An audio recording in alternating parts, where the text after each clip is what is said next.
de estas 10º jornadas de letras en Sevilla, y para ello nos viene muy bien todo lo que nos ha contado el profesor, porque ha hablado del parlamentarismo, del Congreso, de la evolución, y ahora vamos precisamente al día de hoy con dos personas que viven lo que pasa en el Parlamento, lo han vivido y lo están viviendo, en el caso de Cayetana Álvarez de Toledo como diputada, e Ignacio Urquizu, que fue parlamentario por el PSOE, representando a su tierra, Aragón, y ahora, hasta hace muy poco tiempo, ha sido también parlamentario en las Cortes de Aragón. Hace muy poquito tiempo que lo ha dejado, también con ocasión de la publicación de un libro que se llama Otra política es posible. Pues bien, para hablar, el título que le hemos puesto es Debates parlamentarios, y la pregunta, siempre nos gusta hacer una pregunta: ¿cuanto peor, mejor? Y para contestar a esa pregunta están con nosotros Cayetana Álvarez de Toledo, que ya en otras ocasiones ha estado, Ignacio Urquizu y Rubén Amón, que será quien modere esta tertulia y este último encuentro. Adelante. Bienvenidos. Muchas gracias. Hola. ¿Qué tal?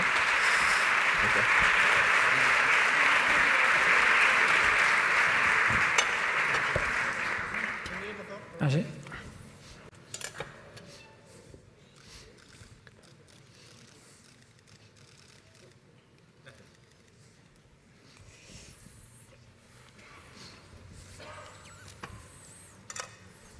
¿Qué tal? Buenas noches. Puesto que se trata de la jornada de conclusión, vamos a empezarla con el Génesis, y no con el Génesis de estas jornadas, sino con la Biblia. Quedaría mejor si ahora tuviera un poco de resonancia de eco, porque voy a hablar en nombre de Yahvé. He aquí que todos forman un solo pueblo y todos hablan una misma lengua, siendo este el principio de sus empresas. Nada les impedirá que lleven a cabo todo lo que se propongan. Pues bien, descendamos y allí mismo confundamos su lenguaje, de modo que no se entiendan los unos con los otros. Así, Yahvé los dispersó de allí sobre toda la faz de la tierra y cesaron en la construcción de la ciudad. Por eso se la llamó Babel, porque allí confundió Yahvé la lengua de todos los habitantes de la tierra y los dispersó por toda la superficie. Tiene sentido evocar este pasaje bíblico, el Génesis, porque no hace mucho tiempo, un año un poco más, en el Parlamento se decidió introducir las lenguas cooficiales, de forma que el mandato de Yahvé y el castigo se abriera camino en la Cámara que nos representa a todos. Y proliferaron los pinganillos y los taquígrafos y las traducciones simultáneas.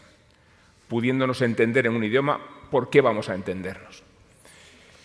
De hecho, sorprendió a todos que la visita de Yolanda Díaz a Waterloo, en presencia de Carles Puigdemont, se resolviera en castellano.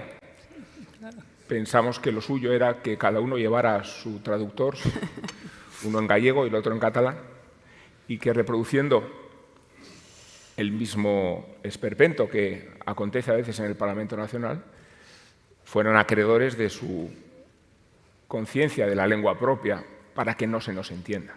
Y creo que es una forma de encauzar este debate y de hacerlo a través de una legislatura que ha comenzado con la erección del verbo erigir de un muro, porque fue así como Pedro Sánchez, nuestro presidente de Gobierno, definió la legislatura que se avecinaba. Un muro que dividía, sobre todo, más que ideas, el bien y el mal.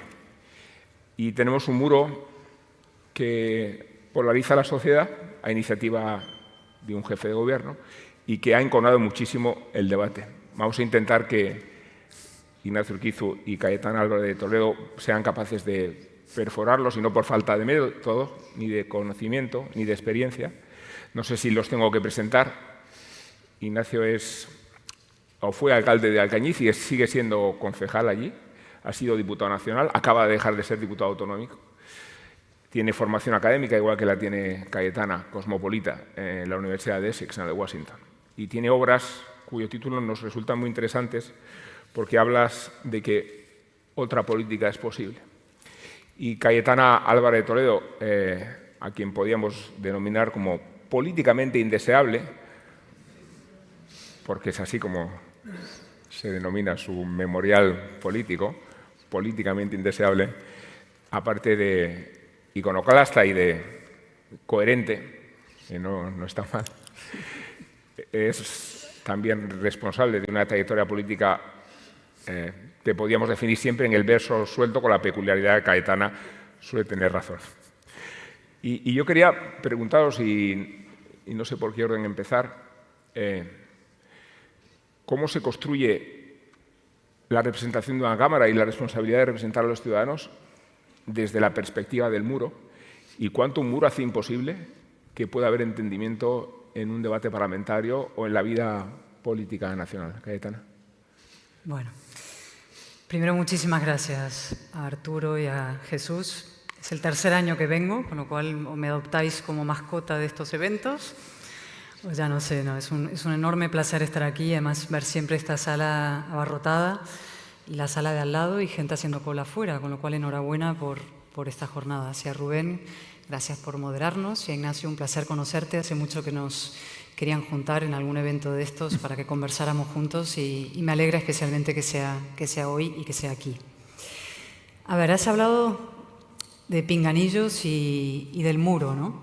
Y yo creo que son los dos símbolos exactos de los dos flagelos que lastran la convivencia española desde hace muchísimos años, que son el separatismo, por una parte, y el cainismo, ¿no? El muro es el cainismo y los pinganillos son el separatismo. Y esto me recuerda, los pinganillos, una entrevista que me hicieron en TV3 hace ya 1 año y medio, 2 años quizá. Me invitaron a un programa muy visto, ¿no? Preguntas frecuentes.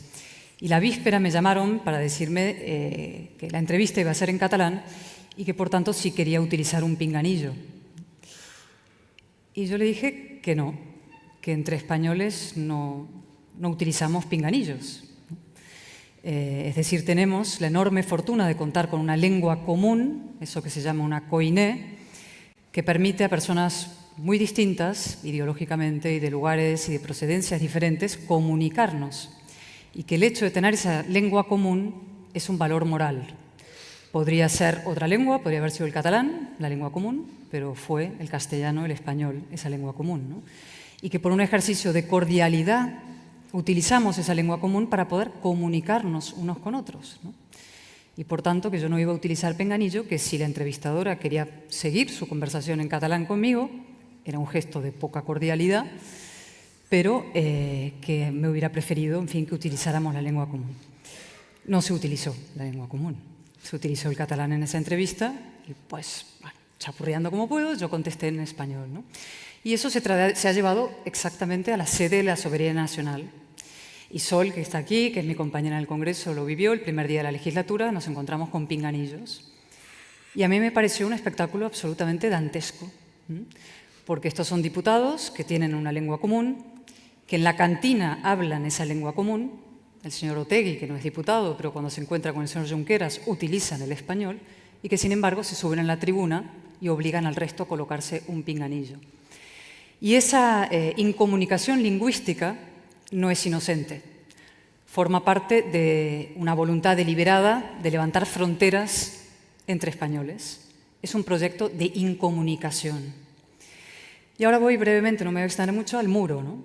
En esos mismos días, la primera sesión fue la investidura de Pedro Sánchez, pasó algo que no había pasado jamás, que fue que un presidente del Gobierno, en su discurso de investidura, cuando presenta su proyecto político, anunció su intención de levantar un muro contra la otra mitad de España. Eso no había pasado nunca, ¿no? Eso es el divide y vencerás.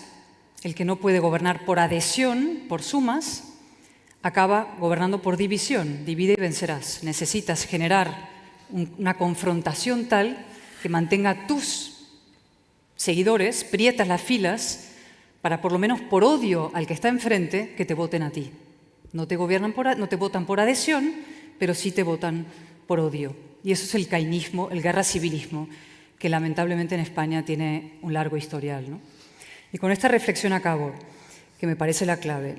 Es algo que repito mucho, pero creo que me parece importante hacer pedagogía, ¿no? Lo he dicho muchas veces, pero el sanchismo no es solamente una forma, que yo diría, vulgar de hacer política, mentira, oportunismo, chulería. Digo siempre esos andares de galán de tranvía, cuando llega al Congreso y viene caminando así como muy chulo, las caderas primero, luego él, ¿no? Es un proyecto de poder a largo plazo. Un proyecto de poder que pasa por liquidar la alternancia democrática, la posibilidad de que la otra mitad de España pueda gobernar. Y en el altar de ese delirio cesarista se sacrifica todo, la igualdad como valor de la izquierda, la verdad como concepto, la convivencia entre españoles, el orden constitucional. Es desintegrar todo aquello que la transición integró. Y con esto de verdad acabo. La transición fue sobre todo una conversación entre los distintos. Conversación entre personas como Ignacio, como yo, gente de todo tipo, incluso muchísimo más distintos que nosotros. Monárquicos, republicanos, creyentes, ateos, catalanes, castellanos, nacionalistas, los que no lo eran. Una conversación que se basó en dos cosas, en la inteligencia y en la buena voluntad, en la buena fe. La inteligencia ahora, pues difícil, muera la inteligencia, se ha convertido en una consigna casi moral, y respecto a la buena voluntad ha desaparecido, y esa buena fe constituyente ha sido sustituida por una mala fe destituyente y disolvente, ¿no? Y el resultado es lo que vemos en el Congreso. Los miércoles, cualquiera de ustedes que haya seguido una sesión de control al Gobierno lo habrá visto, ¿no? Y os voy a poner un ejemplo que yo vivo muy de cerca. Yo le pregunto todos los miércoles al ministro de Justicia, que estuvo aquí el otro día, señor Bolaños, por ejemplo, ¿qué hora es, señor Bolaños? Pregunta concreta y cerrada. ¿Qué hora es, señor Bolaños? ¿Y cuál es la respuesta siempre? Ultra, ultra, facha, facha. Y esa conversación entonces está destruida y arrasada. No puedes conversar así. Y eso forma parte de ese proyecto, como digo, de destrucción de la convivencia que vamos a tener que reconstruir a partir de la buena fe, de la inteligencia y probablemente también de la restauración de la verdad en la vida pública. Bueno, buenas tardes, noches a todos y a todas. En primer lugar, también agradecer tanto a Arturo como a Jesús la invitación. Yo la verdad es que cuando vi mi nombre entre toda esta gente que ha venido y aquí me sentí, la verdad que bastante abrumado, sobre todo para alguien que procede de un sitio como Teruel. Así que agradezco muchísimo que me hayan invitado y que pueda compartir un poco mis reflexiones, además, con alguien como Cayetana, que hablar con ella no es fácil, por el nivel cultural que tiene y seguramente por sus argumentos. Voy a empezar por el muro. A mí la verdad es que me angustia mucho la situación política y una de las razones por las cuales seguramente he dejado el escaño recientemente es porque yo bastante angustiado con lo que está pasando en nuestro país, porque creo que efectivamente en un contexto en el cual el mundo está cambiando a mucha velocidad, a la democracia le salen muchos enemigos, donde el cambio tecnológico nos lleva hacia un mundo que no podemos ni imaginar, como la inteligencia artificial. Lo que tendríamos que estar pensando es cómo cambiamos muchas cosas fundamentales en España.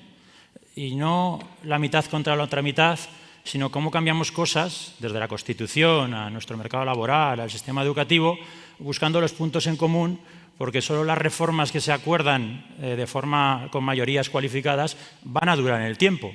Si hacemos reformas de la mitad contra la otra mitad, seguramente cuando lleguen ellos las cambiarán y las desharán. Por eso creo que ese muro, tal como está evolucionando el mundo, no tiene mucho sentido, a no ser que pase lo que creo que está pasando en nuestro país desde hace un tiempo, y es que estamos paralizados. El país está paralizado en muchas de las cosas que se necesitan, ¿no? La siguiente pregunta sería, ¿cómo lo rompemos? Bueno, pues yo creo que hay algo que está ausente, no sé si en la sociedad, que creo que también, pero sobre todo en la política, que es la empatía. ¿Y qué es la empatía? La empatía es ponerse en el lugar del otro. Yo creo que no nos ponemos muchas veces en el lugar de los demás, porque Cayetana tiene sus razones como yo tengo las mías, en plural. Ella tiene sus razones, yo tengo las mías. Yo creo más en las mías, ella creerá más en las suyas. Yo no digo que las suyas sean mejores que las mías ni que las mías sean mejores que las suyas, pero tenemos nuestras razones y podemos debatir sobre ellas. Y seguramente en alguna cosa puede tener razón como en otras las puedo tener yo. Pero creo que esas cosas ahora mismo no se entienden. Nadie entiende que el otro pueda tener sus razones. Ni siquiera a veces se le da legitimidad para que las tenga. Usando una cosa que no me gusta mucho en política, y es que hablamos mucho de adjetivos y poco de sustantivos, cuando la política tendría que basarse en los sustantivos, en hablar de conceptos, en libertad, igualdad. En cambio, estamos todo el día usando adjetivos para hablar de los demás, calificarlos, ponerles una etiqueta, y eso efectivamente va piedra a piedra construyendo la separación que existe ahora mismo en política, ¿no? Y al final, en ese muro, ¿quién gana? Bueno, pues ganan los extremos. Quien está ganando con el muro son los extremos porque por alguna razón el PP ha decidido que va a pactar con el 10 de la escala ideológica y el PSOE ha decidido que va a pactar con el 1 de la escala ideológica. Y hemos levantado una especie de bibloquismo de dos bloques donde efectivamente pues, esas reformas, esos acuerdos, esa intenta, digamos, aunque sea comprender, no digo compartir, pero comprender al otro, pues se ha roto, ¿no? De tal forma que el parlamentarismo, que es lo que nos trae esta mesa, pues se ha convertido ya no en una representación, que seguramente siempre ha sido eso, el parlamentarismo. El parlamentarismo no es un lugar, uno no va al Parlamento a convencer al de enfrente y entonces cambia de voto. Eso no, creo que nunca ha sucedido, ¿no? Que uno sube a la tribuna y de repente dicen los demás, anda, pues tienes razón, venga, vamos a cambiar el voto y vamos a hablar. No, es una representación. Pero digamos que la representación la hemos llevado a ese extremo que estaba describiendo con el tema de las lenguas. Pero si usamos la empatía, a lo mejor también habrá que entender a los nacionalistas. Es decir, yo tengo la suerte de proceder de un sitio donde se habla en catalán. Soy de Teruel, pero ya de la franja. Yo puedo hacer las entrevistas en la TV3 sin pinganillo, las he hecho. De hecho, les sorprendía a los de la TV3 que alguien de Teruel pudiera hacer entrevistas en catalán. Y yo creo que eso enriquece, no resta, suma. De tal forma que también tenemos que tener empatía con esos que no piensan como nosotros, que seguramente hacen de la identidad su razón de ser, pero si queremos romper los muros, tendremos que entender algunas cosas y también entender que hablan un idioma distinto al nuestro y que no pasa nada porque lo hablen y que además el espacio público donde tienen que hablarlo, que es el Parlamento, lo puedan utilizar, aunque a veces nos pueda parecer que es verdad que las lenguas están hechas para entendernos y no para separarnos, pero que es verdad que si asumimos que el Parlamento es un lugar de la representación, donde cada uno representamos ideas distintas, ellos también tienen su derecho a representar las suyas. Por eso digo que el muro, si lo queremos desmontar, tenemos que desmontar muchos de los prejuicios que tenemos, muchas de las ideas que tenemos, asumiendo que todo el mundo, incluso los que no piensan como nosotros, tienen sus razones para comportarse así y que al final, cuando vamos al Parlamento, lo que hacemos es justificar por qué hacemos lo que hacemos, por qué decimos lo que decimos. Es decir, el Parlamento es un sitio donde cada uno expone sus razones y donde la gente está viendo lo que se debate para que pueda entender un poco mejor por qué se toman las decisiones que se toman y cuáles son los argumentos de cada uno, ¿no? Pero eso ahora ha desaparecido. Es decir, no es un debate parlamentario donde se tenga que ver eso. Y lo contaba, ¿no? Yo, uno de los momentos en los cuales pensé que mi sitio no era el Parlamento, era hace casi un año, lo contaba hace un rato a un grupo de gente, yo era el portavoz de Educación en las Cortes de Aragón. Entonces, en cierto momento, la consejera pidió comparecer para explicarnos cómo estaba Aragón en el informe PISA. Y yo dije, hombre, pues esta es la mía, soy profesor de la Complutense, me he pasado la vida analizando el informe PISA, he hecho el doctorado con José María Marabal, que fue ministro de Educación, era muy amigo de Alfredo Pérez Rubalcaba, experto en educación, en fin, me voy a lucir. Esta vez mi intervención va a ser de estas que van a quedar.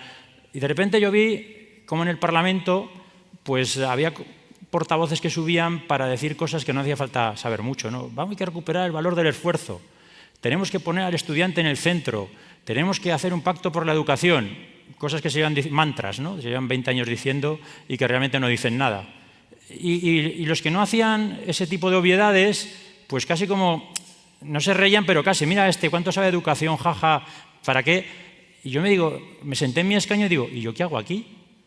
¿Por qué estoy hablando con todas estas personas a los cuales no les interesa lo que estoy diciendo y que además el debate no nos lleva a ningún sitio? Me di cuenta que el Parlamento, que tenía que ser un sitio donde la gente efectivamente debate sobre ideas, no era eso. Era una representación, pero en el mal sentido de la palabra, donde pues efectivamente se usaban los adjetivos, donde en el fondo era ver si conseguía mis 30 segundos para hacer un vídeo para las redes sociales, nada que ver con lo que uno esperaría de un Parlamento, ¿no? Entonces, creo que sí que, volviendo a lo del muro, si lo queremos digamos, derribar, tenemos que empezar a asumir cosas que a lo mejor no nos gustan o no compartimos, como lo del pinganillo. Pero si queremos empezar a derribar muros entre nosotros, habrá que aceptar cosas que no compartamos mucho, pero es la única forma de avanzar, ¿no? Porque lo otro, que es en lo que estamos ahora, es la parálisis, en estar paralizados y en que el país no asuma las decisiones que habría que estar tomando en muchísimas materias que son importantes. Como ven, para perforar el muro hemos traído a dos personalidades políticas atípicas en sus propias formaciones, porque Urquizu no es del todo sanchista, las cosas como son. Y Cayetana es una diputada del Partido Popular con sus peculiaridades también, ¿no? De hecho, hemos traído a Teruel y a Buenos Aires, aunque Cayetana naciera en Madrid. Luego decidió ser española, pudiendo haber sido francesa, esto se lo podemos agradecer siempre. Y la representación de la España vaciada como expresión de una figura menos convencional, ¿no?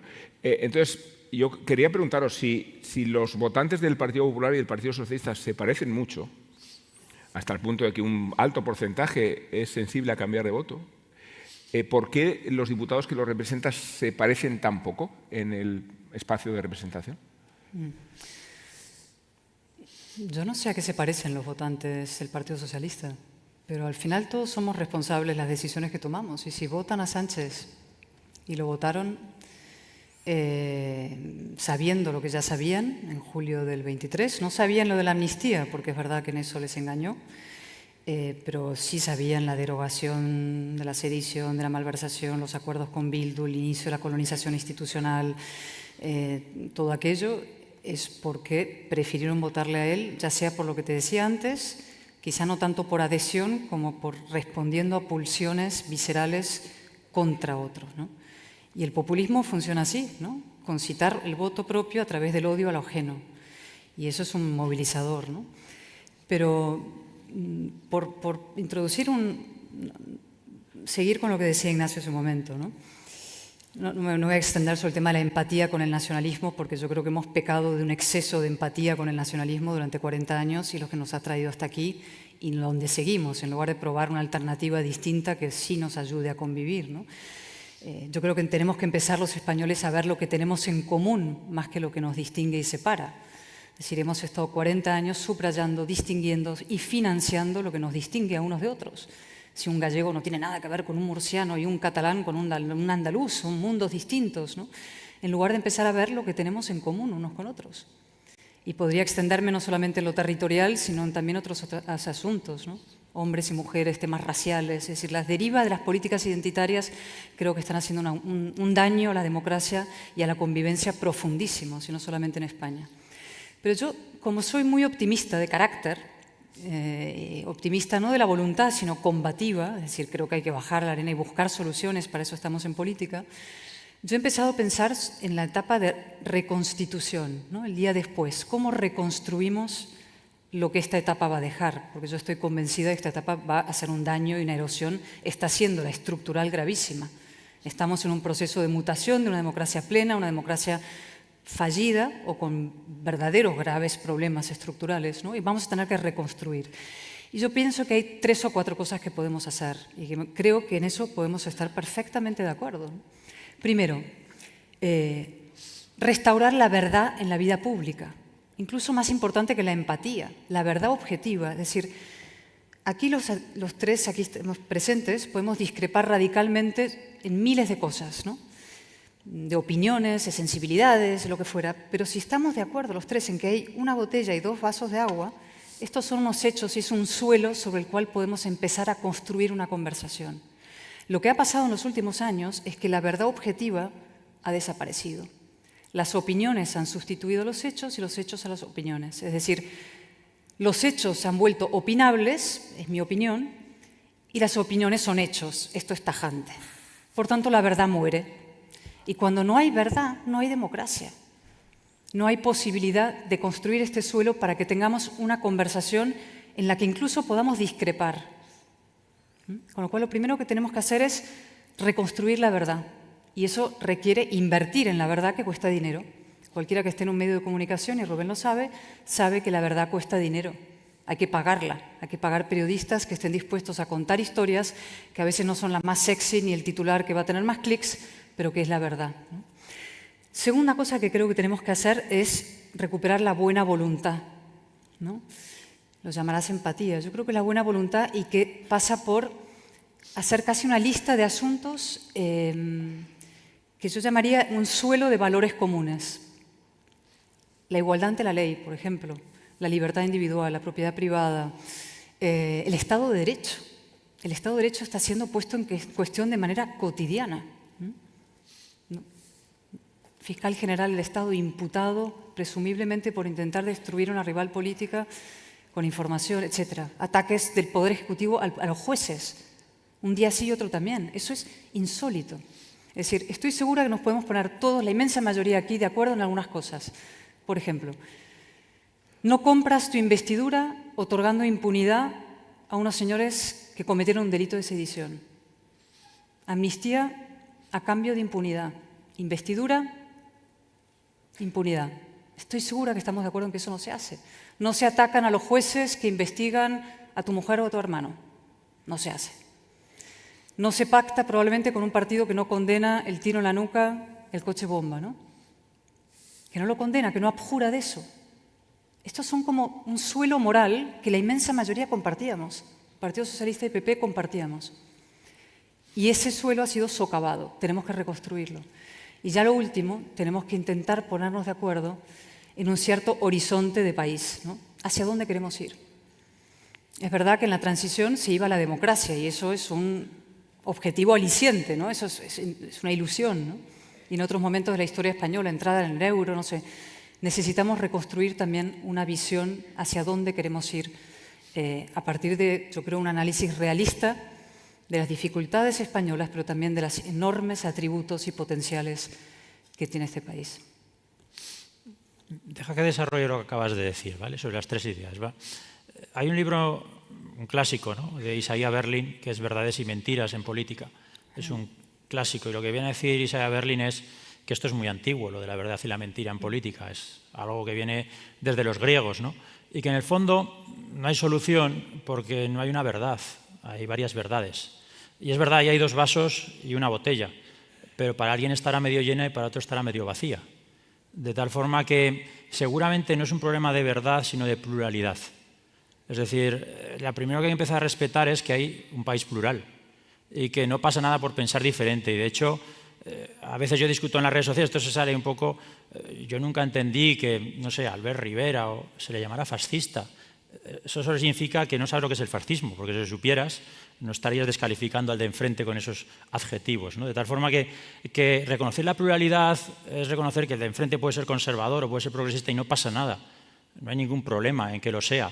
Y que en un país es normal que cada uno tenga sus propias ideas y que tenemos que vivir en un país plural con unos mínimos que nos tenemos que respetar en la diferencia. Y por eso, más que de verdades, me gusta hablar más de pluralidad, por lo que digo, porque seguramente tú tendrás una verdad, yo tendré otra verdad sobre 1000 hechos, sobre la desigualdad, cosa, es una opinión. sobre la desigualdad, sobre, es decir, yo te podré decir el índice Gini y tú me dirás que no, que lo que pasa es que la redistribución vía impositiva y estaremos aquí discutiendo sobre las 5000 formas que hay de medir la desigualdad y como siempre hay un dato que nos va a dar la razón, pues cada uno cogerá el que más le favorezca, ¿no? Así que hay una pluralidad en las opiniones más que una verdad. Lo de la buena voluntad es verdad. Yo creo que hay que presuponer que el de enfrente, aunque piense de forma distinta, quiere lo bueno para su país, que puede tener ideas más o menos equivocadas o más o menos acertadas, que uno quiere resolver el problema de la vivienda bajando los impuestos y otro haciendo vivienda pública. Pero yo asumo que incluso, aunque no comparta sus ideas, tiene una buena voluntad de hacer las cosas bien, aunque no piense como ellos. Y eso también se ha perdido.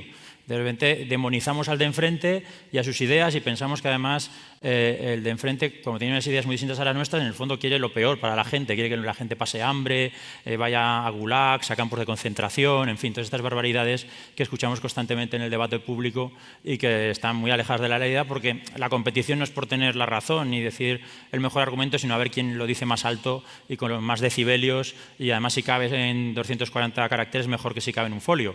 Es decir, ya hemos reducido mucho el debate, ¿no? Y lo del horizonte país, estoy completamente de acuerdo, Cayetana. Yo creo que el problema que tenemos es que no hay proyectos políticos sólidos ahora mismo en el debate público. Es decir, a muchísima gente que se dedica a la política le costaría 20 minutos hablar qué es lo que quiere para su país sin decir obviedades y lugares comunes. Hay un problema serio cuando sacamos cualquier tema en muchos de los debates, y yo no quiero hablar de ningún partido porque creo que le pasa a todos, que les cuesta muchísimo a los políticos tener un proyecto político de país porque están en otras cosas muchas veces, ¿no? Porque efectivamente es más importante luchar por el poder que luchar por la política, que son cosas distintas. Es decir, que los partidos políticos se han convertido en maquinarias de poder, no en maquinarias de proyectos políticos, y eso hace que seguramente no tengamos un horizonte, ya no digo compartido, que ojalá fuera compartido, ¿no? Porque yo creo que seguramente el mejor presidente del gobierno, por lo menos para mí, que ha habido en los últimos 200 años, se llama Felipe González. Creo que es político que ha hecho una transformación de este país como no se ha hecho nunca. Y Felipe tenía dos virtudes, ¿no? La primera era algo que repite él mucho, que era capaz de hacerse cargo del estado de ánimo de la gente. Él, cuando llega a la presidencia, se da cuenta qué es lo que quieren los españoles, aunque no piensen como él. Y lo que querían era ser como los demás, ser un país desarrollado, con un estado del bienestar acorde a nuestra renta per cápita, que estuviéramos en Europa, se hace cargo del estado de ánimo. Y en segundo lugar, Felipe era una persona que, aunque no le votaras, decía, tienes razón, es verdad, yo no le voy a dar mi voto, pero lo que está diciendo me suena bien. Puedo llegar a compartir muchas cosas que dice, aunque no le pueda llegar a votar, que eso es complicado, pero Felipe tenía esa virtud, que incluso a la gente que no le votaba le escuchaba con mucha atención, porque tenía algo que en política es difícil, que es credibilidad. ¿Y qué es la credibilidad? Es saber de lo que hablas y creerte lo que dices. Esos son los dos elementos que hacen que un político sea creíble, que sepa de lo que habla y que además se lo crea. Y eso es muy difícil de encontrar hoy en día también en la política, es decir, gente creíble en esa doble versión, ¿no? Por eso, si me permites, sí, para reconstruir muchas cosas, más que hablar de verdad, hablaría de pluralidad, que yo creo que se ha perdido un poco, porque hay mucha intolerancia en el debate público, en todas las direcciones, es decir, que habría que empezar a ser un poco más tolerantes con cómo piensan los demás. Sí que creo que habría que presuponer que los de enfrente, aunque piensen distinto, quieren lo mejor para su país, aunque no comparta sus ideas, pero por lo menos presuponer que no lo hacen para fastidiar a nadie, que no quieren fastidiar a nadie, sino que creen que es lo mejor. Y sí que es verdad, y es para mí lo más importante, que ese proyecto político de país, que es muy necesario más que nunca, por todo lo que está sucediendo en el mundo y está sucediendo en la sociedad, en la economía, en la política, es más urgente desde hace 10 años, ¿no? Y llevamos 10 años paralizados porque no existe ese horizonte. Es que si analizamos cómo son las sesiones de control, para espectáculo y a veces bochorno de los espectadores, la fórmula parte de una pregunta que no siempre se corresponde con la anunciada, y con una respuesta evasiva del que la tiene que responder. Y con ese embrión se origina un debate que conocéis bien, que es una escalada de enconamiento, ¿no? Hasta llegar a casi a la propia explosión. Digo, no solo es que es descriptivo de cómo funciona un debate parlamentario, es también descriptivo de cuánto la sociedad percibe una distancia, ¿no? O sea, cuando se recela del sistema también se hace por cómo se muestra la institución a los ojos y a la vista de los ciudadanos. Sí. Un par de cosas previas y luego voy a eso, es que me he quedado pensando. A ver, hay pluralidad de opiniones, pero los hechos existen. Yo voy a lo muy básico, que es la verdad objetiva, que no es la verdad sobre que tu opinión es verdadera, la mía no. Esas son opiniones y hay tantas como seres humanos, ¿no? Pero la verdad objetiva existe, los hechos, los facts existen. Y sin facts, sin hechos objetivos, que es la novedad de los últimos años, siempre ha habido mentira, los políticos han mentido, la novedad es que la verdad deja de existir, que es irrelevante y que es mi opinión o tu opinión. Y eso hace imposible incluso la discrepancia. Eso es lo que yo digo que tenemos que volver a recuperar, la verdad. Y ahí los medios es crucial lo que vayan a hacer. Felipe, a mí me encanta el Felipe de ahora.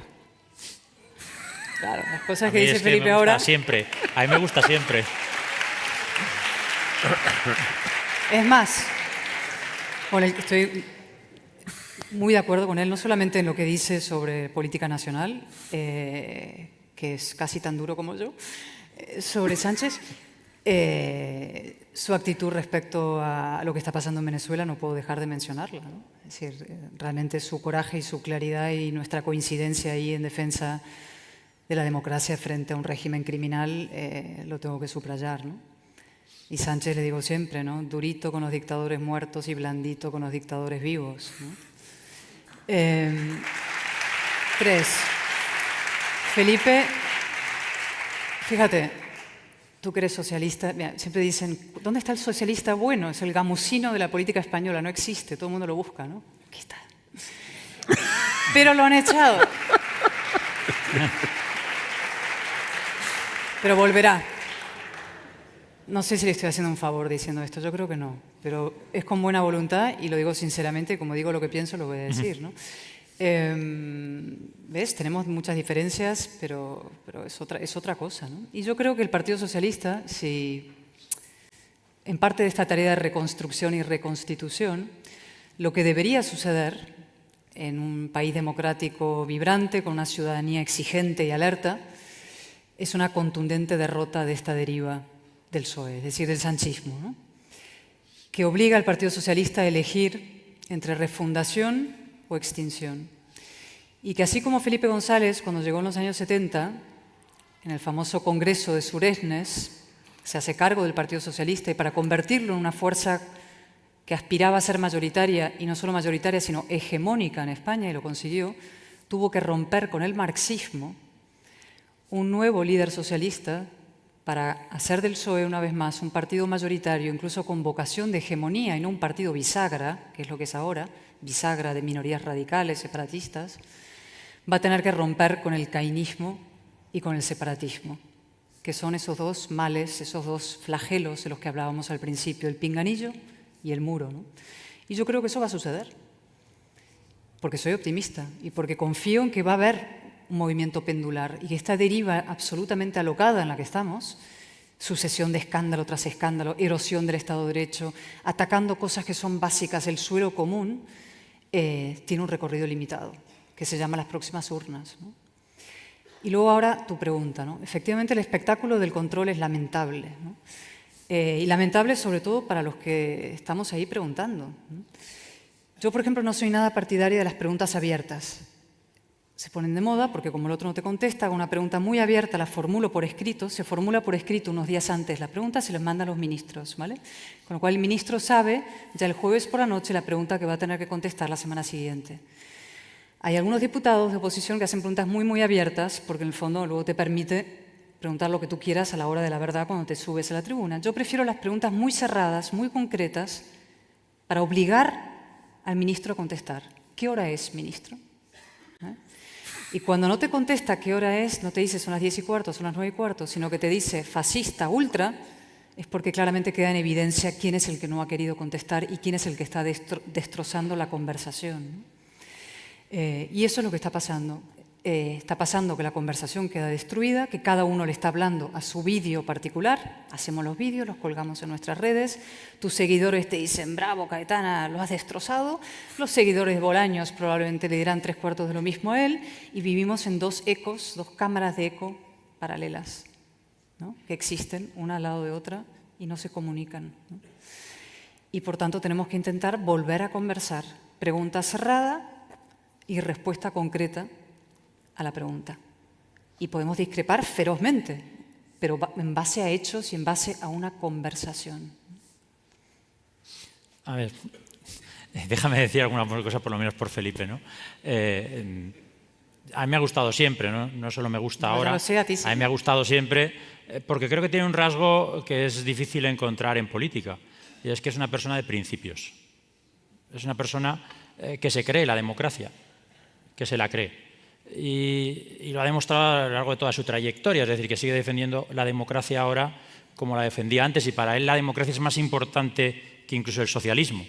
Es decir, es una persona que realmente cree en la democracia y además es socialista, ¿no? Y yo por eso me ha gustado siempre. Es verdad que en este país tenemos esa tendencia, que decía muy bien Alfredo Pérez Rubalcaba, que enterramos muy bien a la gente, somos expertos, ¿no? Entonces, recuerdo también a Alfredo, ¿no? Alfredo era un tipo muy denostado en su día por la derecha, pero el día que dejó de ser el líder y se volvió a la universidad a dar clase, pues todo el mundo aclamaba a Alfredo como el político y el hombre de Estado, pero mientras fue político, demoledores con él, demoledores, ¿no? Y yo creo que eso no puede, la política no debería funcionar así, es decir, nos gusta o no nos gusta, pero ahora sí porque me da la razón, ahora no porque no me la da. Creo que tenemos que ser capaces es de evaluar a todo el mundo, a los políticos, a los escritores, por sus calidad, no por si me da la razón o no me la da, porque entonces pues el debate es más complicado, ¿no?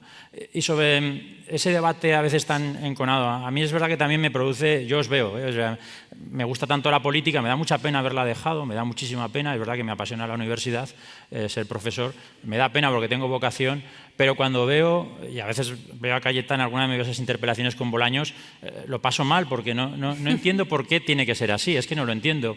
Yo, hoy cuando venía para acá, me decía un compañero diputado de las Cortes de Aragón, he visto a la consejera de Educación, bueno, de universidades, me ha dado recuerdos para ti, que le da mucha pena que te hayas ido de las Cortes. Y ojo, Claudia, que a la consejera de Educación, yo fui durísimo con ella en las interpelaciones, rectifique, señora consejera, no siga por ahí, se está equivocando, hasta el punto que Jorge Azcón la cesó en verano y la cambió de consejería. Es decir, que fuimos muy duros con ella, pero nos llevamos muy bien y cuando falleció su padre le mandé un mensaje y tenemos una buena relación cordial. Una cosa no quita la otra, porque yo nunca usé un adjetivo hacia ella, usé sustantivos. Yo hablaba de educación, de lo que creía que tenía que hacer y eso no quitaba que luego pudiéramos tomar un café y hablar de la universidad y de 1000 temas, ¿no? Y yo creo que eso ahora, por lo que me cuentan, se ha perdido un poco en el Congreso, que no sé si en algún momento en el pasado, porque eso de cualquier tiempo pasado fue anterior, pues existió, ¿no? Pero que hoy en día, cuando os veo, afortunadamente los parlamentos no son así, ¿no? Y cuando fui alcalde, la verdad es que me empeñé mucho en esa tarea, hasta el punto que fui capaz de sacar unos presupuestos por unanimidad y otros sin ningún voto en contra. Es decir, que yo había aprendido de mis mayores en la política y cuando uno tenía que tomar la decisión más importante de una administración, que son los presupuestos, te sentabas con todos, y te sentabas allí y decías, bueno, ¿y esto cómo lo resolvemos? Hay que tomar decisiones. ¿Vosotros qué veis que se necesita? Vamos a sumar entre todos capacidades. Eso no me sirvió para ganar las elecciones, más bien al contrario, y esto es donde iba a ir, porque los políticos estamos polarizados, pero parte de la sociedad también. Y eso es también parte del problema. Es decir, que la responsabilidad no solo es de los políticos, de lo que nos está pasando. También hay una parte de responsabilidad en la sociedad, donde si tú sales a dar argumentos, a intentar, no todo el mundo, es decir, yo había muchísimas personas que por más que me esforzara, pues era una persona de izquierdas que no tenía ningún tipo de credibilidad, da igual lo que les contara, da igual lo que lo dijera, da igual todos los argumentos que pusiera encima de la mesa. Había muchísima gente que me rechazaba por el mero hecho de ser de izquierdas y no tenía nada que hacer, Por lo tanto, lo que está pasando en este país es culpa de los políticos, gran parte sí, pero también la sociedad podía esforzarse un poco más. Bueno, así y podía premiar otro tipo de políticos. Así terminaba la ponencia anterior, el grado de relación que existe entre la sociedad y la clase política, porque son indisociables. Sí, así es. La cuestión es que de un Parlamento como el que sale de las últimas urnas, con un 70% de bipartidismo, no creo que los votantes del Partido Socialista confiaran en que la forma de lograr la investidura fuera a través de los votos de Junts. Pues mira, si me permites, como ese es mi trabajo, que es ser sociólogo, es curioso cómo el electorado del Partido Popular, en muchísimas dimensiones que nosotros preguntamos en las encuestas, desde la política de Meloni en inmigración a Donald Trump, o sea, las cosas más variopintas, el electorado del Partido Popular es 80-20 siempre, ¿no? Más o menos está de acuerdo con... mientras el electorado socialista está fragmentado en dos mitades. Y eso es muy curioso, cómo en muchísimas materias que están pasando, en muchas políticas, el electorado socialista se divide en dos, mientras que el electorado del Partido Popular está más como un solo hombre con mayorías demasiado amplias, ¿no? Y eso a mí también me genera alguna intriga porque algo debe estar pasando a los electorados, como dices. Es decir, que cuando tú tienes tu electorado partido por la mitad, es que no todo el mundo comparta lo que tú piensas, es que realmente hay una parte importante de tu electorado que te está diciendo, bueno, te voto porque eres de izquierdas y porque es mi partido de siempre, pero no me acaba de convencer lo que estás haciendo, ¿no? Y yo no sé cuánto crédito puede tener eso, cuánto crédito puede tener, cuánto puede durar el crédito que te dan, porque llegará un punto que es verdad que en el 23 la gente se asustó mucho con la posibilidad que hubiera un gobierno PP-Vox, les asustó mucho, pero a lo mejor algún día se dejan de asustar. Puede llegar un día que no se asusten. Y cuando eso día pase, la izquierda lo va a pasar muy mal. Porque si la izquierda acaba perdiendo miedo a determinadas cosas y es muy crítica con lo que está haciendo su propio partido, una parte del electorado, puede tener, efectivamente, podemos ir a un escenario que para los que somos progresistas o de izquierdas, pues nos genera muchísimo miedo, porque es verdad que con Cayetana podemos discutir y en algunas cosas hasta podemos estar de acuerdo, pero es verdad que Vox es un partido con el que es muy difícil estar de acuerdo. Es muy difícil estar de acuerdo en muchísimas cosas. Bueno, creo que a la mujer, a los inmigrantes, es decir... Que es el momento de abrir un turno de las preguntas. Eso, antes quisiera hacer un comentario que me ha gustado mucho, es el tono. Ayer tuvimos aquí, por la noche tuvimos un combate de boxeo que incluyó patadas en la ingle, incluso, ¿no? Y entonces el tono, qué distinto es el tono como el que hubo el día anterior con los presidentes Mañueco y García Paje. Hay una cosa que me ha llamado mucho la atención, que es que el tono de Ignacio Urquizu ha hecho que la pantera de hielo, aquí a mi derecha, haya también mordido menos que en otras ocasiones. Yo hablé primero, ¿eh? ¿Perdón? Yo hablé primero, ¿eh? Ya, lo sé. O sea, No, pero que me ha seguido a mi reconoce tono. que el tono de Ignacio ha calmado las... Si en vez de Ignacio hubiera estado aquí Pachi López, probablemente hubiera sido distinto, seguro. Lo sé. Por eso lo digo, lo que demuestra que es una cuestión de tono, es una cuestión de seres humanos, no de la política, sino cómo los políticos se relacionan entre ellos y cómo se respetan o no se respetan, y esa es la cuestión. La actitud, también, la actitud. Bueno, vamos a empezar con este joven. Ya no tengo que repetir, porque ya lo sabéis, pregunta, lo que queráis, pero pregunta. Hola. En países como Estados Unidos no es raro ver que en los partidos republicanos y demócratas haya discrepancia entre sus miembros y muchas veces vayan en la línea oficialista tanto de, bueno, ahora como de Trump o anteriormente de Biden. Pero ¿por qué en España los diputados que están en el Congreso parece que están muy subyugados a la línea oficialista del partido? ¿Por qué no pueden muchas veces votar en contra de lo que diga el partido, ya sea el PSOE o el PP? ¿No creen que desvirtúa el verdadero propósito de la representación política y el debate parlamentario, reduciendo su labor simplemente a pulsar un botón, ya sea verde o rojo? Esa es la pregunta. Aquí, muchas gracias. De hecho, aquí hay dos exponentes de lo que significa llevar una línea crítica dentro de un partido. O sea, que está muy bien tirada la pregunta. ¿Quieres empezar? Sí, bien. A ver, yo creo que tiene dos partes, ¿no? La pregunta. Yo creo en la disciplina de voto. Creo básicamente porque, claro, tú imaginas que votas a un partido en el cual no sabes qué es lo que van a votar algún día. De repente la mitad va a votar una cosa con el aborto y el otro la otra mitad. Y tú como votante dices, bueno, ¿y estos tipos qué van a hacer el día que tengan que tomar una decisión? Si cada uno vota cosas distintas dentro del partido. Por lo tanto, yo entiendo que votemos como un solo hombre en los parlamentos, siendo que yo una vez me salté de la disciplina de voto, pero que votemos como un solo hombre en los parlamentos, ¿no? Otra cosa distinta es qué sucede dentro del partido, que eso es una cosa ya distinta. Es decir, creo que ahora la lealtad está mal entendida. La lealtad es como el colesterol, ¿no? Que puede ser bueno o malo. Entonces, hay veces que hay lealtades malas, en el sentido de que parece ser que consiste en dar siempre la razón al que manda, sin ser nada crítico, y luego hay lealtades buenas, que decirle, oye, estamos en el avión, yo estoy viendo muchas luces encendidas y yo creo que nos vamos a estrellar, ¿eh? O sea, como no rectifiques la ruta, esto se va a pegar un tortazo, ¿no? Entonces, estamos ahora mismo en una situación de polarización donde es más una lealtad mal entendida que bien entendida, de tal forma que aquellos que tienen opiniones, ya no digo críticas, sino que piensan por sí mismos, pues lo tienen mucho más complicado en los partidos, aquellos que tienen capacidad de hacer una reflexión propia y hacerlo, ¿no? Yo siempre pongo el mismo ejemplo porque cuando yo esto a veces lo digo en mi partido, pues hay gente que no lo comparte y le digo, mira, Carlos Olchaga en el año 93 fue elegido portavoz del grupo parlamentario por un voto en la Ejecutiva Federal y porque aquel día Ramón Rubial se cambió de voto y decidió votar con los renovadores. Si no, el portavoz parlamentario ha sido Luis Martínez Noval, dentro del Partido Socialista, y se votaba en la Ejecutiva quién iba a ser y por un voto salió uno y no el otro. Hoy en día eso es impensable, que de repente alguien en un órgano interno levante la mano y diga, no estoy de acuerdo, porque se hace un silencio y dicen, este no quiere repetir en las listas, está claro.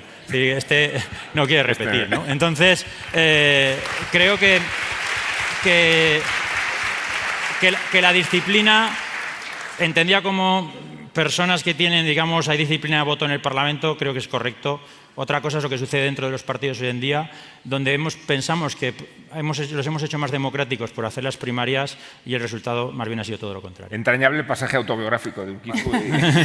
Cayetana, ¿quieres responder brevemente? Cuanto más breves sean las preguntas y más breves las respuestas, más preguntas, que hay muchas manos levantadas. Intentaré ser breve. ¿No? Yo sí creo en voto en conciencia para algunos asuntos dentro de los partidos. De hecho, está regulado dentro de nuestro partido, luego no ejercido, pero está regulado, ¿vale?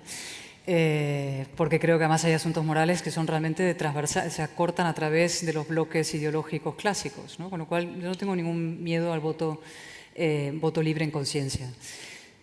Estoy de acuerdo con Ignacio en que tiene que haber una cierta disciplina, pero que la disciplina es perfectamente compatible con el debate y la deliberación interna, y que tiene que haber debate y deliberación interna antes de tomar decisiones, porque somos adultos, no somos... Si no, eso nos convierte en perfectamente sustituibles, ¿no? En lugar de Sol maravillosa aquí, podría ser cualquier otra que total aprieta un botón, ¿no? En lugar de yo, otro, ¿no? Pasas a ser perfectamente prescindible como diputado. Entonces yo creo que para no ser prescindible como diputado o sustituible, tienes que tener responsabilidad. Y responsabilidad significa que tienes que pensar lo que vas a votar cada vez, defender tu voto en órganos internos, o si tienes una discrepancia, expresarla, ¿no? Yo no tengo ningún miedo a que haya debate interno y deliberación, y me parece que la discrepancia no es deslealtad.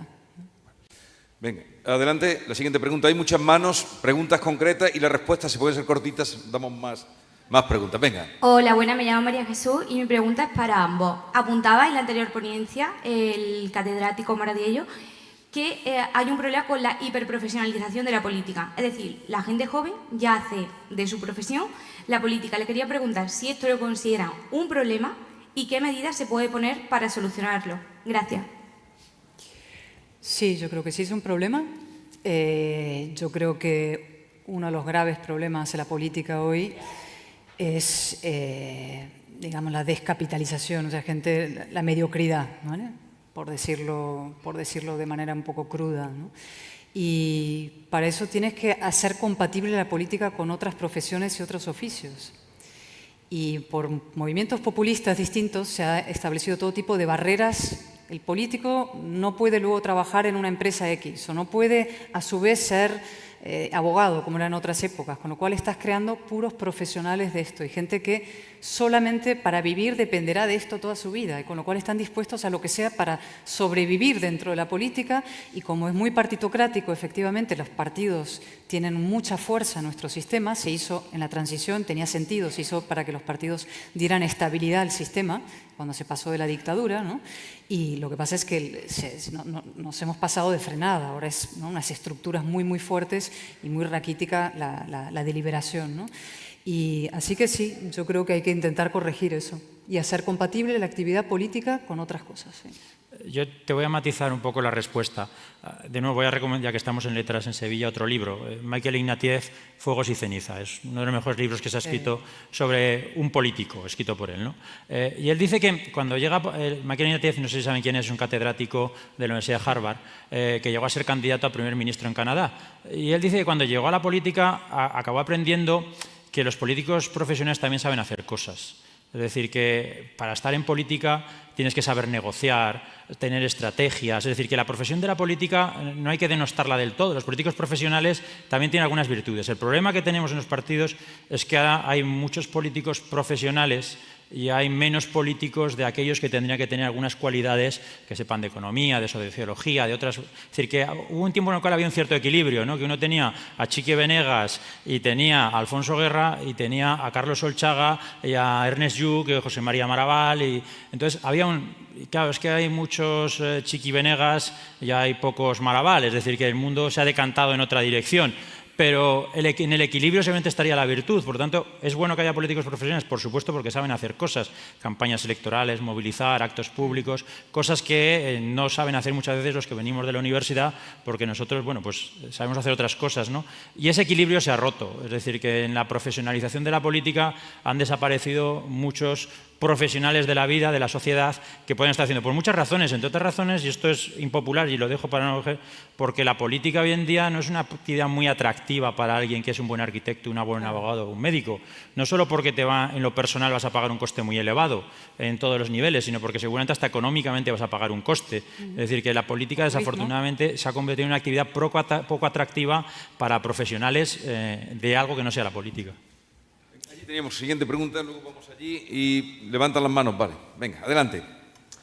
Sí, una pregunta para ver si obtengo una respuesta convincente, porque a lo largo de mis 40-50 años en que he estado observando la realidad de España, todavía no le encuentro una explicación. Entonces, más o menos me he dado cuenta que la población mundial, incluyendo la de España, ha aumentado en 2 o 3 veces la que tenía cuando yo tenía unos 10 años, o 12 o 15. Y la riqueza mundial, y la española también habrá sido en el mismo orden, ha aumentado en torno a los 100 veces más o 1000 veces más. No tengo datos concretos ni lo he estudiado a fondo. ¿Y la pregunta cuál es? Mi propia impresión es, No, la pregunta. los políticos en estos 40 o 50 años, que ha habido esa diferencia abismal entre incremento de población, incremento de riqueza y la población de todo el mundo no ha conseguido todavía una especie de bienestar para todos. En realidad, un dato... La pregunta, por favor, que tenemos muy poco tiempo ya. ¿La pregunta cuál es? Vale, la riqueza ha crecido de tal manera que hoy día el 30% de los... No, pero eso no, la pregunta para ellos. ¿Cuál es la pregunta? ¿Qué culpa tienen los políticos en que todavía no se ha conseguido un mínimo de bienestar social mundial con tantísimas bolsas de pobreza, cuando con tanto incremento no se ha conseguido equilibrar una mediana vida para todos? Gracias. Gracias. Bueno, no comparto la conclusión, ¿no? Yo a veces, claro, yo vengo de un pueblo de Teruel, pero es que además mi madre es de un pueblo muy pequeño. Cuando yo era pequeño tenía 100 habitantes, hoy en día debe tener unos 20. Yo cuando veo a mis abuelos cómo vivían, que eran analfabetos, y cuando me veo a mí, que he hecho un doctorado y he podido estudiar en Harvard, no creo que el mundo vaya peor. Más bien yo veo las historias personales de muchísima gente que hay en esta sala y comparan a ellos con sus hijos, con sus nietos, en fin, con las sorpresas que han tenido, y el mundo es bastante mejor del que veníamos hace 50 años en España, en Suecia, en Noruega y en no sé cuántos sitios más, ¿no? O sea que no creo que hayamos fracasado. Y en segundo lugar, lo que nos sucede no es culpa solo de los políticos, es culpa de muchísima gente. Cualquier elemento que pasa en el mundo, o cualquier en la sociedad o en la ciencia, es el resultado de un montón de factores, no de uno. Por lo tanto, si el mundo no va mejor, no es por culpa de los políticos, seguramente habrá muchos responsables de que eso esté pasando, ¿no? Y de hecho, rápidamente, yo comparto totalmente lo que ha dicho Ignacio, y de hecho eso nos pasa siempre, ¿no? Creer que nuestro mundo es un desastre, este pesimismo que nos embarga permanentemente, ¿no? Pero yo creo que hay que acabar con esa actitud, ¿no? Y hay muchos libros extraordinarios de personas, Matt Ridley, que ha escrito sobre esto, Hans Rosling, Pinker. Todos son los optimistas racionales que basan su optimismo en hechos y que analizan lo que ha pasado en el mundo en los últimos 100 años, 50 y 300. Y, en fin, el progreso es espectacular. Sí. Y lo importante es saber a qué se debe ese progreso. Y no se debe simplemente a que, en fin, el clima, se debe a determinadas ideas que se han puesto en circulación. Las ideas vinculadas a la ilustración, que es el mundo que tenemos que defender. Es el orden liberal como lo conocemos, y eso es la política. Y ahora una reflexión sobre la política, ¿no? Mi maestro, John Eliot, que fue un hombre extraordinario, vertical, ¿no? Austero, exigente, maravilloso, ¿no? Cuando yo le dije que me iba a dejar los archivos hispanoamericanos, me dedicaba a la historia del siglo XVII, aquí en el Archivo de Indias también. Cuando le dije que iba a dejarlo para irme al periodismo, pues torció el gesto y me miró con mala cara, ¿no? Y un tiempo después lo llamé y le dije, no, John, ahora voy a dejar el periodismo y me voy a dedicar a la política, a un partido, ¿no? Y me dijo, Cayetana, o sea, cuesta abajo y sin frenos, estás acabada, ¿no? Vas en el peor de los oficios, el más desacreditado, lo peor, ¿no? Y en parte tenía razón, porque es verdad que es el oficio más desacreditado. Y sin embargo, es el más importante de todos. Las decisiones que tomamos nosotros, políticos, afectan a todos los ámbitos de la vida de la gente. Desde lo más pequeñito, como digo siempre, el trazado de una carretera, hasta la vida, la muerte, la respuesta a una pandemia, ir o no a una guerra, ¿no? Y por eso es tan importante que la política se dedique lo mejor que hay en la sociedad. los más inteligentes, los más decentes, los más competentes, lo mejor, ¿no? Es tan importante la política que hay que ocuparse de la política. Hay que terminar, Jesús. Bueno, una pregunta más, que tiene ya el micrófono allí. Aquella... Buenas noches. Venga, adelante. Mi pregunta es para la señora Cayetana Álvarez de Toledo. Mire, le quería comentar. Mentir es decir... Pregunta. Pregunta. Pregunta. Y breve. Mentir es decir medias verdades. ¿Puede leernos literalmente la frase completa que, según usted, dijo Pedro Sánchez en el discurso de investidura sobre el muro? La verdad, lo único que he encontrado, ojeando aquí, me van a disculpar que estoy muy nerviosa. Yo soy muy nerviosa. Bueno, pero como le has preguntado, que te diga la frase. Sí, Esa es para Rubén, el ese que ha hablado periódico del El muro. Mundo, Para ti. en noviembre del 23. Sánchez defiende su investidura como un muro de democracia. El Mundo. Entonces, por favor, ¿la puede leer literalmente? Gracias. Si me la lee usted literalmente. El muro de democracia es como orwellianamente llama Pedro Sánchez a tantas cosas. Lo último que ha dicho es que va a reformar la justicia para hacerla democrática también. Vale, ya está. ¿Qué tono? Vamos a terminar. ¿Qué tono? Venga. Tenía razón. Adelante. Bueno, terminamos ya. Isaac, el tiempo se Bueno, acaba. que Cayetana, Cuando responde, por Sánchez favor. utiliza la palabra democracia, agárrate. Cuando él dice, yo voy a defender la democracia, agarrémonos. Bueno, se ha acabado el tiempo. Gracias, Ignacio, Cayetana, Rubén. Un placer. Gracias. Vamos a Muchas terminar, gracias. sí, porque que no nos den las 10. Un momentito. No, ya no podemos seguir. Es que no podemos ya. Ver, venga, ya que tenía el micrófono aquel señor. No Tenía el podemos. micrófono aquel señor. Venga, pero la pregunta, por favor, Cortísima, corta. Venga. cortísima. ¿Por qué no listas abiertas? ¿Por qué no? Estoy de acuerdo. Listas yo abiertas. soy Venga, partidaria. respuestas brevísimas de ambos. Venga, breves. Cayetana, Es que yo soy partidaria, con lo cual no puedo es partidaria. objetar. Yo, Ignacio, si ya hay al Senado, el 95% de la gente vota en línea y vota a los tres. Es decir, existir existen. Porque una lista abierta de 30 personas o 35 en Madrid, ya digo yo quién va a salir. Por lo tanto, el problema no es listas abiertas o listas cerradas. Circunscripciones uninominales, ya hablamos de otra cosa distinta, que es el modelo británico. cambia todo. Pero listas abiertas hay al Senado y no producen el resultado que uno espera. Probablemente una de las reformas o asuntos de los que se va a tener que hablar cuando dejemos de hablar de la defensa del sistema democrático. Estamos en una situación de excepción y de emergencia, ¿no? Hay que defender el edificio, protegerlo. Una vez que eso se haga, vamos a tener que empezar probablemente a analizar todas estas cuestiones sin prejuicio ninguno. Bueno, hemos empezado hablando del Génesis, vamos a terminar con el Apocalipsis. Oh, Dios. No, por favor, Rubén. No. venga, Rubén, despide, liquida. Un muro de democracia, progreso y convivencia frente a las actitudes reaccionarias y retrógradas del Partido Popular y de Vox. Pues ahí está. Rubén lo ha explicado Ah, literalmente. Gracias. Ya está. Bueno, un momentito. Un momentito, si queréis conocer... Queda un minuto. Un minuto. Por favor, presidente, si queréis conocer el tema, lo queréis conocer, ¿no? Como siempre. Pues ahora lo vamos a desvelar después de que el presidente... También brevemente, el Antonio presidente. Pulido, también brevemente, nos dé ya pues conclusión de esta jornada. Simplemente muchísimas gracias, Arturo, un año más, es nuestro 10º cumpleaños. Muchas gracias, Jesús. Muchas gracias a todos los moderadores y a todos los ponentes que habéis participado. Muchísimas gracias al público, y la Fundación Cajasol está para impulsar este tipo de actos reflexivos, de debates, con educación, con buen tono. Por tanto, muchísimas gracias, y nos van a contar que también es muy interesante las próximas jornadas del año que viene. Muchísimas gracias a todos. No quiero, aparte de que es el presidente, y ya lo agradece, pero no quiero dejar de agradecer a todo el equipo de esta casa, los que son trabajadores de esta casa, a Gloria, María y todos los que... Gloria está ahí, María, Alba, a todo. El equipo de esta casa se vuelca con estas jornadas de una manera... poniendo todo lo mejor para que salga lo mejor posible. El equipo técnico también lo viven como algo propio, y eso nos hace que nos guste mucho venir a esta casa a montar estas historias, y a Arturo también. Sí. Y ahora ya...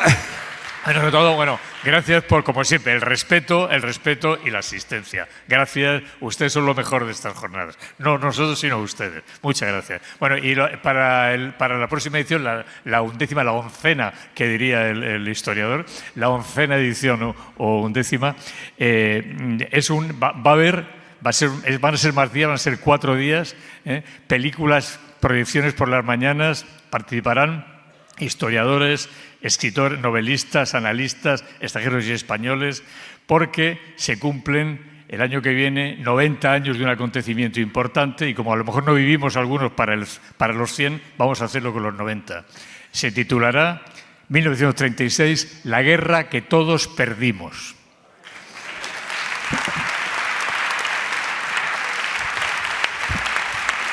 Pues hasta la próxima. Buenas noches y muchas gracias.